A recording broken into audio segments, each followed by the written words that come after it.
इनामी नक्सली बसव राजू मुठभेड़ में ढेर हो गया है। छत्तीसगढ़ के नारायणपुर में सुरक्षा बलों को नक्सल ऑपरेशन में बड़ी कामयाबी मिली है। अबुझमाड़ के जंगल में मुठभेड़ के दौरान 27 नक्सली मारे गए, जिनमें सबसे बड़ा नाम था बसव राजू।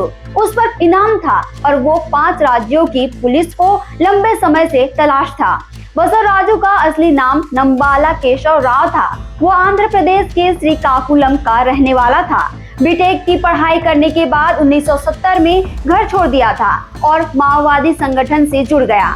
गुरिल्ला वार और बम बनाना उसका खास हुनर था। वो 2010 के दंतेवाड़ा हमले का मास्टरमाइंड भी था, जिसमें 75 सीआरपीएफ जवान शहीद हुए थे। बसव राजू कई पुलिस वालों की हत्या, सरकारी संपत्तियों को उड़ाना और फिरौती वसूलने जैसी गंभीर अपराधों में शामिल था। अब उसका खौफनाक सफर खत्म हो चुका है। छत्तीसगढ़ से जुड़े और अपडेट्स के लिए आप देखते रहें वयम छत्तीसगढ़।